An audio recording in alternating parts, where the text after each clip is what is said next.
go! Who's going to get it into turn one? Ziggy gets away well as usual, but no, that's Niffo making a mistake, and he's going to be swarmed by the cars behind, but he manages to secure it. And Andrews looking for the inside, but he's got problems behind. There's contact and more contact. I do not believe it. The Haas was involved. I think there was a Red Bull as well in that kind of situation. Kaspersky, PJ managing to both make great positions after that start. Niffo trying to put pressure on their teammate immediately if possible. Niffo is going to maybe look as we head on to lap 5 out of 29. DRS is available. It's a long run.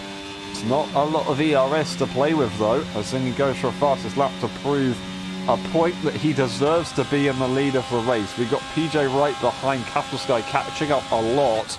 Yellow for Heisler, unfortunately. He's lost that position to, and Andrews lost a massive gap. His tyres could be very hot, so he's got to be careful. Rides the curb on exit of turn 11. He just needs to try and keep composed. They're going to use the ERS to challenge into turn 11. Dave Raptors on the outside. Sidewinder sends it to the inside. Dave Raptors hangs it around the outside, which is so risky on that curb. But no, Sidewinder is going to have to back off, and that is great defending there.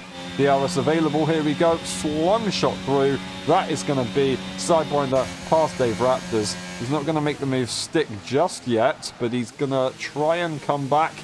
Oh, he really does try and stick his nose in. Sidewinder has the advantage on the exit. DRS still available for Dave Raptors. Sidewinder is going to have a bit more trouble. To the outside line, is he going to go for the switchback? Dave Raptors tries to take the racing line and he's spun. Oh, and there's damage. I do not believe it.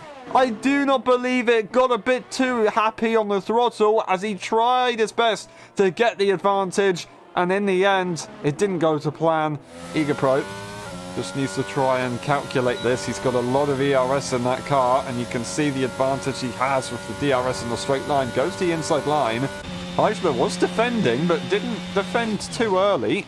So it was pretty easy for EagerPro to just make that move on the inside. He's got a lot of ERS again, so he's going to be able to have an opportunity to defend despite Heish having the DRS. He's going to go to the outside line, going to send it on the brakes, miss the braking point, and EagerPro will go through. That is the Aston into P6. He tried his best, but the ERS advantage in that Aston is way too superior right now at this stage of the race, as that is a retirement in the pit lane. Dave Raptors, then he leads the way, and as I said, he's just controlling that gap. He doesn't need to worry about anything, doesn't need to risk any time penalties. As long as he stays focused, he'll be perfectly fine. I do wonder where Neferjan lost that gap. He's not got the energy to deploy to try and catch back up. Zingy just cruising at the moment in the lead of the race, so doing a very good job. Niffo goes completely the opposite way. As I said, he's gonna go for the undercut on Zingy. He's got a nice gap to the car ahead, of course, that he can see. Okay, he's not going into the pit lane. I'll go for it instead then. Let's go. He decides to go for the pretty standard scenario and just carry on. Kaspersky's looking for the overcut. And Andrews going standard as he follows Zingy into the pit lane as well. And Neferjan has got his journey towards the pit exit to see how much he's gained on his teammate as ahead. His teammate just about leaves the pit lane right now, dipping a wheel into the grass. Does Niffo as he tries his best. You can see the AlphaTauri going into the apex of turn 1 right now. They've got a big gap. A big gap right there. That's absolutely massive. 2.4 seconds is the gap now. Niffo did catch a nice amount to Zingy ahead, so it was the right call. But unfortunately, as he lost a bit of a gap earlier on, he wasn't able to do enough to get into that DRS range. We do have End Andrews, who's closing up nicely on PJ, maybe even looking for a move.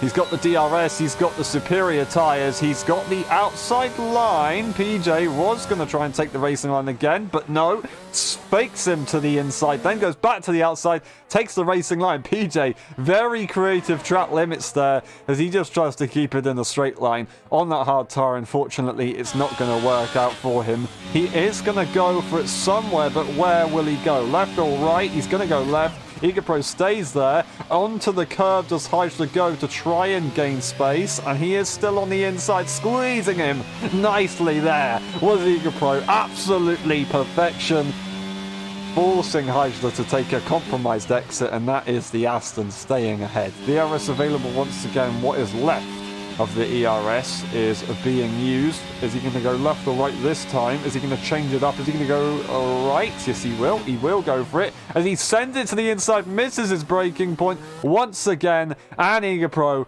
will take the position. PJ sits in P5 at the moment behind End Andrews. Just trying to plod away with these tyres. They've got no threats behind. They do have an issue, though, and that is a retirement on lap 24 to 29. No way! And that's a safety car. A safety car is deployed. Igapro's going to hate this. Zingy immediately reacts into the pit lane. Zingy has now got a bit of work to do to try and hold this P1. It's not going to be easy. Kaspersky is going to try and go long on these tyres. Kaspersky leads the way. Zingy's going to be the one to react. When will Kaspersky go for it? Waiting for that safety car to get into the pit lane. It's entering around about now. Kaspersky has to get it done. He has to secure a good one.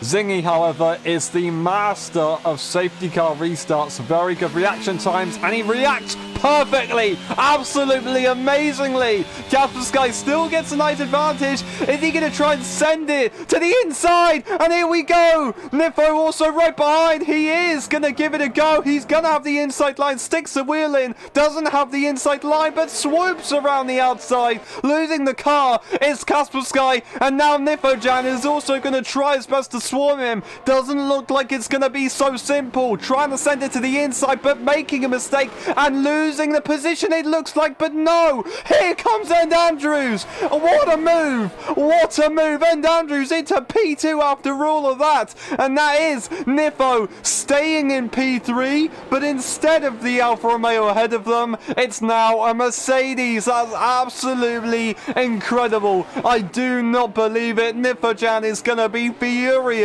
Kaspersky, in the end, loses an extra position. They might even lose more if they're not careful here, as he might get a switch back. Is it going to be possible on the traction with that soft tyre? No, it won't be. It won't be. He catches a lot, but it's not going to be enough. Not at that corner. I think this is going to be it. Still, what a result, but no! Oh, no, no, no! Igapro loses the car and unfortunately takes Katana with him. He will not gain any more positions. He will stay where he is, though, as Heisler does have a time penalty. So what a shame there for Katana. Zingy comes around the final corner. We've seen him for the second time this race, and he will win the Bahrain Grand Prix. The delivery man delivers once again. End Andrews in P2, and Nifo will take a P3 after that one. That is Zingy taking the win, and Andrews in P2 of the fastest lap. Nifo takes P3. Then we got Kaspersky, Katana, Sidewinder, Mizzy, Heisler, Igapro, and then DNFing was PJ and Dave Raptors.